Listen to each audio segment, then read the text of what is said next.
This is what Aurora had up their sleeve. Penny Cutie. What can he be willing to play into this? We did suggest, or we did open up that the fighter gold lane options out there are still potentially the likes of the Ruby or the Bane, but they go marksman this time, and they're the ones who pick up the Brody. So it's not going to be an all-out fighter light up for TNC. If it's about dragging it all the way to the late game, then they also have to be just as fully equipped. But mind you, they have Brody for the early game and then Alice once it reaches the late game. I know it's not the damage Alice that we are used to, but it's going to be enough to at least buy some time for Benicudi to dish out some damage. Yeah, and it's also probably just similar to what we mentioned earlier, being the neutral or going for the neutral balance safe options. That'll just keep you in the game up until the moment that you can finally fight back. We have a lot of questions that will be answered in this game. A 14-match win streak for Aurora. The best finish for TNC since Season 9. Who will make history? Nice one, Leo. Go get him. You can hear the crowd here in the MPL Filipino Arena. It's 10:30 in the evening, and I'll tell you what, it's still jam-packed here. Who would have thought? Game 5 for this one, TNC, the 5th seed. It's still TNC in 5, man. Can they end it here, Leo? Who are we to doubt? The Phoenix Army. For years, they've been the receiving end of heartbreak. And here, they might break the hearts of the thousands of Aurora fans in attendance in the Cuneta Astrodome.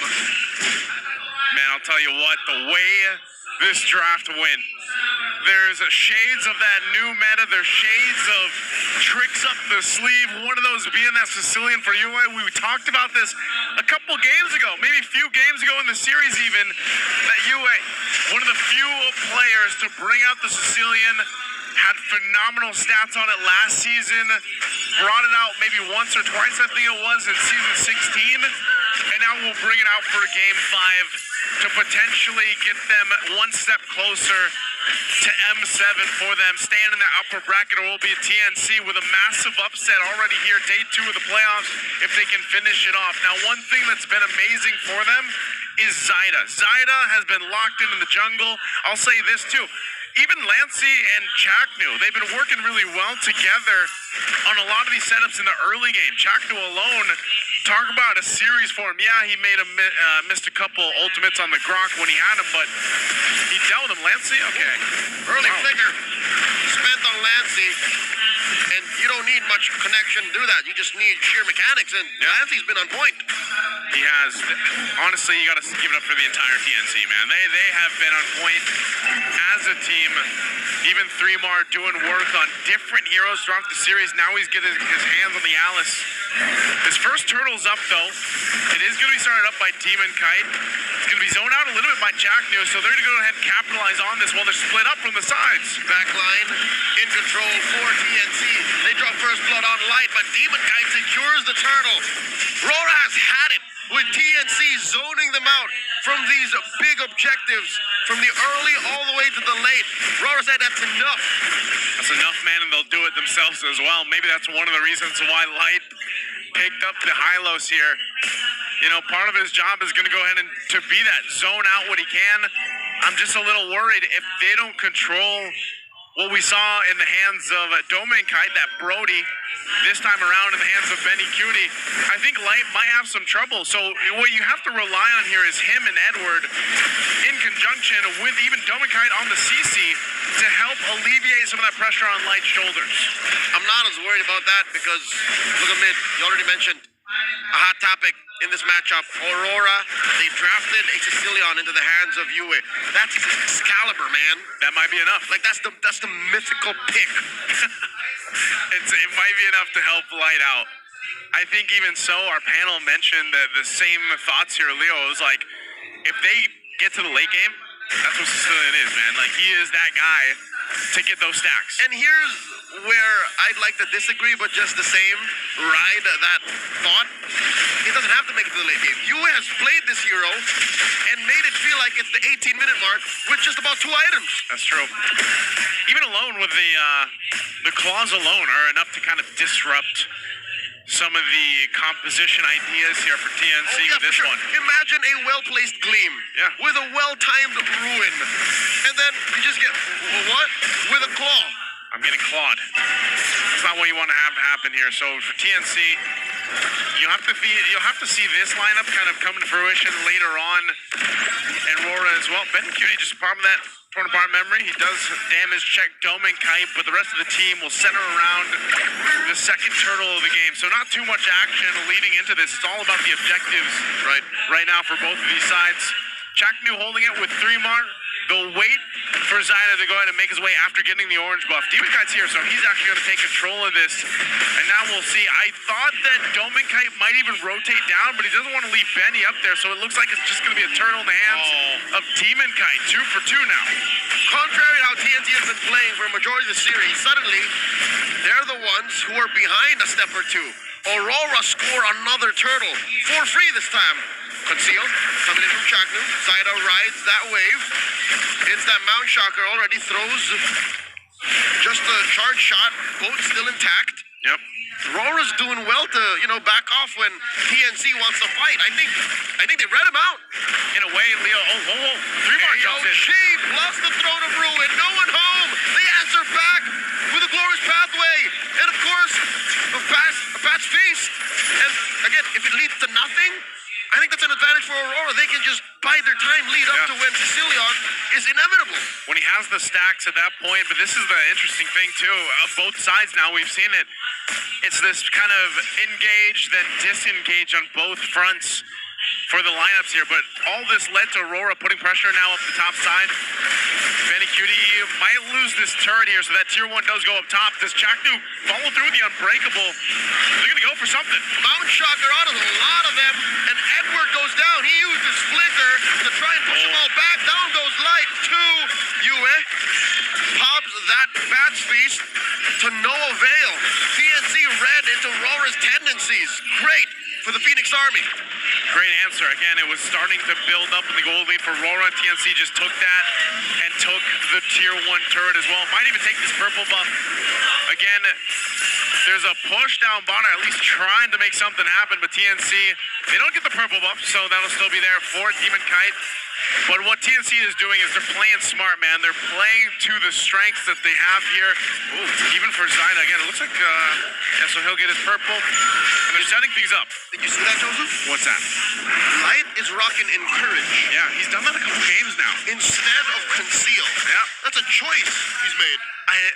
I've noticed it throughout the series. Light has actually opted for the Encourage. They're going to go ahead and take this third turtle in their hands. Aurora starts it up, but TNC, they don't want to give this one at this time. Mount Shark are going to be used. Zyda will get control. Does Light choose to fight this with a team? There's the charge in. Flicker, Throne of Ruin. Zyda secures the turtle. Glory's pathway by Light. And they're trying to do it. Edward falls first. Traded out for Zyda. Edward goes down as well. 2 for 1. And that'll be 1 more. 3 for 1. Benny Cutie. TNC 6 kills up. What? I mean, Aurora, it looked like they would have had a much better fight. I guess they weren't encouraged enough for that one because there were so many low health bars for TNC, but still, they just didn't have enough firepower in Aurora's hands. Again, this is one of those lineups that needs to build. It has to have time to cook. And even with that setup that came through, they just didn't have it. So, again, you take a look at the items. Demon Kite still has the Sky Piercer, Hunter Strike Sky Piercer, but he's still scrapping for stacks. He doesn't have any yet. Demon Kite will get a brute force. So this is the hard part when they go into these fights. It's surviving them long enough, but then also having that thorough put in terms of damage to get these kills in their favor. It's clear that Aurora are waiting for a power spike. Stacks on Demon Kite. You would get his third item. And that means the rest of them just have to hunker down and take it. They just have to clench and bite down. And that's what's happening. That's why this league Buckle up. is gonna maybe balloon up to 3,000, Yeah. maybe pass this Lord, and then that's when Aurora can plan for the comeback. Yeah, It's a long con for It is. Aurora. But, I mean, look at the damage meter here, too.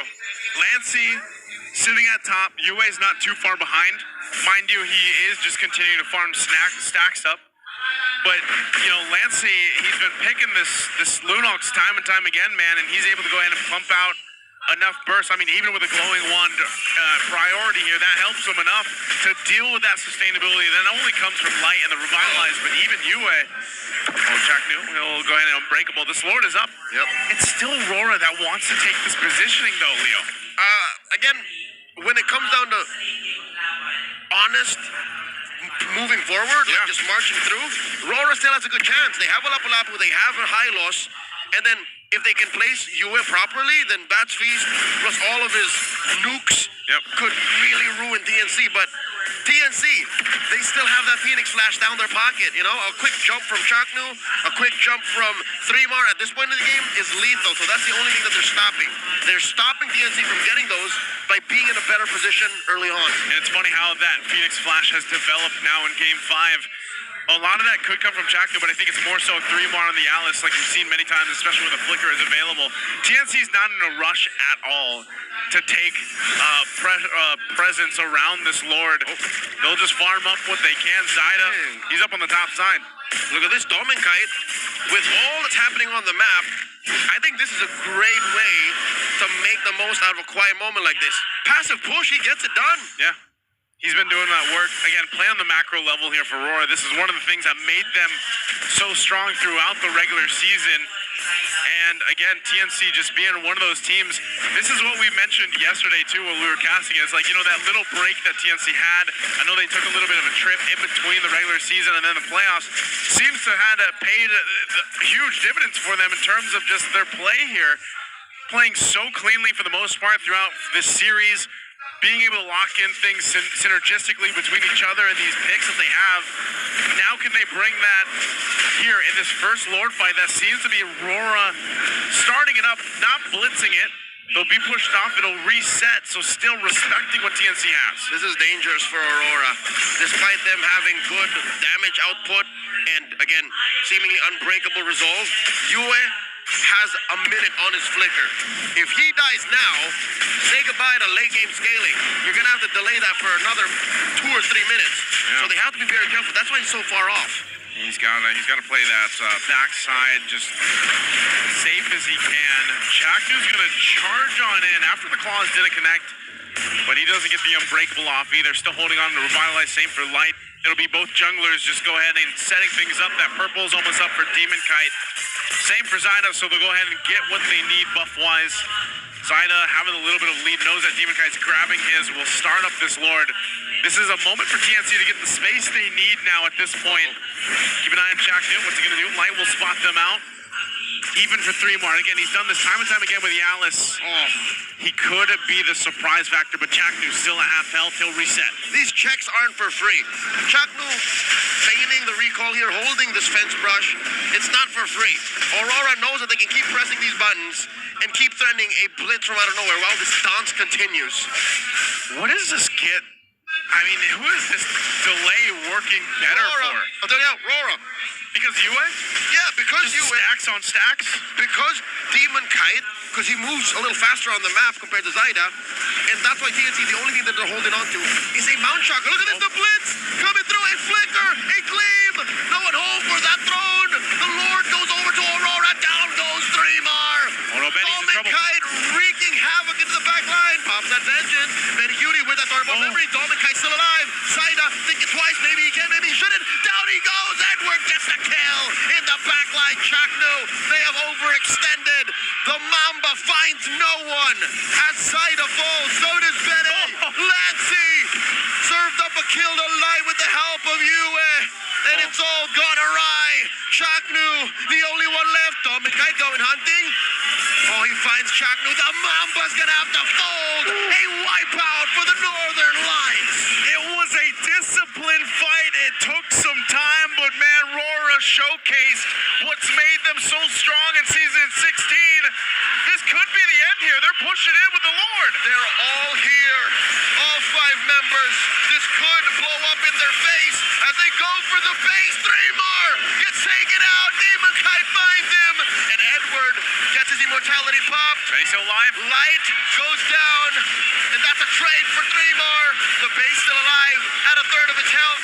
The wave gets cleared out. Aurora cannot finish it. The Phoenix Army is still in it. They're still in the game, Leo. They almost saw it end in front of their eyes. Aurora tried off the first Lord, but hey, TNC, you got to give it up to them. They kept it together, and they're still in the game. The 14-minute mark in, Aurora got themselves a lead. I'm not sure if we're going to get a replay of that take, but man, that Lord dance extended, that is the new type of dance we're seeing here. But the problem was, when they went into it, TNC fought. By the way, I don't know if we'll see it, but Edward was able to save the right target with pressure from TNC, and then it turned into a mini fight between each other on different parts of the map. So again, Aurora showcasing just how strong they are in the team fight if they're able to go ahead and get it in their favor. Now TNC finds themselves in this position. They've got to take care of Benny Cutie, man. Not over just yet. A Mount Shocker by Zaida. He's sweating to secure even his own purple. Oh my god! That Sanguine Claw displaced it, allowing Demon Kite to yeet it out of range. That's you, man. That is Grand Theft Purple to the most disrespectful degree. That's like an alley-oop with a class. Yue's alley-ooping. It's like a 2-man con job. It's like, hey, look over here. Pow. And you saw it, man. The last fight, I don't know how many stacks. I'm not sure if we can get a stack check on Yue. I'd love to see how many stacks he has on the Sicilian. A metric ton. He's gotta, because he's had free reign to go ahead and get everything he needs. And we saw it earlier when that fight did break out. It was like that one bad impact was able to pump out enough damage too. And I believe even with his build, you know, he's got the Divine Glaive already. He's got the Lantern glowing wand to help with some of the healing, and then a little bit of defense with that Winter Crown. So, flicker or not, he was able to go ahead and find that space. Now they're going to go for this Lord. They're going to take it. Benny's a world away. He's going to have to march his way here. And Demon Kite's going to secure the AOG. Zaida throws out that. Oh my god! UF pops him. Down goes 3 more. Shadow kill. Shock new foes. Double kill for Demon Kite. And now Lancey's going to be up next, flickering on out. Aurora are circling like sharks. And it's just Benny Cutie left. The inevitable is but seconds away. That's a triple for Demon Kite, and now